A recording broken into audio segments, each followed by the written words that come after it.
हमारे देश के प्रधानमंत्री आदरणीय नरेंद्र मोदी जी का हृदय से आभार प्रकट करता हूं। उन्होंने हमेशा जिस प्रकार गठबंधन के भीतर मेरा संरक्षण किया, लोक जनशक्ति पार्टी रामविलास को उचित मान सम्मान देने का हमेशा कार्य किया। मेरे नेता आदरणीय रामविलास पासवान जी को जिस तरीके से उन्होंने अपने साथी, अपने दोस्त की तरह उनके रहते हुए और उनके जाने के बाद भी जिस तरीके से उनके मान सम्मान को हमेशा ऊंचा करने का काम किया, ऐसे में लोक जनशक्ति पार्टी रामविलास का हर एक कार्यकर्ता आज खास तौर पर हमारे प्रधानमंत्री जी का धन्यवाद करता है, क्योंकि आज पुनः एनडीए के साथ जो हम लोग का पुराना गठबंधन रहा है, जिस गठबंधन के तहत दो बार हम लोग लोकसभा और दो बार हम लोग विधानसभा का चुनाव पिछले 10 सालों में हम लोग लड़ चुके हैं, आज पुनः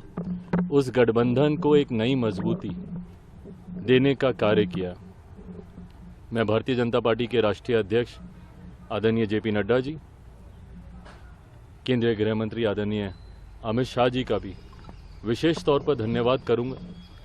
जिन्होंने एक बड़े भाई की भूमिका पार्टी के तमाम हितों को, पार्टी की तमाम चिंताओं को, पार्टी के तमाम कंसर्न्स को ना सिर्फ एक्नॉलेज किया बल्कि एड्रेस करने का भी काम किया। आज जब हम लोग गठबंधन,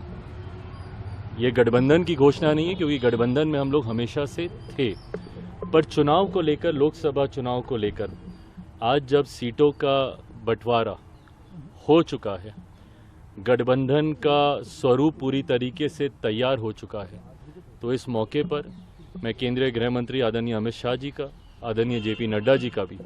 अपनी तरफ से, अपनी पार्टी के हर एक कार्यकर्ता की तरफ से उनका भी मैं धन्यवाद करता हूं। आने वाले दिनों में लोक जनशक्ति पार्टी रामविलास सिर्फ और सिर्फ एक ही लक्ष्य के साथ इस रण में उतरेगी कि बिहार की 40 सीटें हमारा एनडीए गठबंधन जीतेगा और देश में 400 सीटें जीतने का जो लक्ष्य है, ईमानदारी से मैं बोलूं, मुझे कई बार ये लक्ष्य छोटा भी लगता है और ये ओवर कॉन्फिडेंस नहीं है। ये जब आप गांव-गांव जाते हैं, घर-घर जाते हैं, और क्योंकि हाल फिलहाल के दिनों में ना सिर्फ बिहार में बल्कि विभिन्न और राज्यों में भी पार्टी के कार्यक्रमों में मैं गया हूँ, ये मेरा विश्वास वहाँ से आता है कि ये 400 का लक्ष्य ना सिर्फ हम लोग पार करेंगे बल्कि बिहार में जो पिछली बार एक सीट किसी कारणवश हम लोग की रह गई थी, इस बार 40 की 40 सीटें एनडीए का ये गठबंधन मिलकर जीतेगा।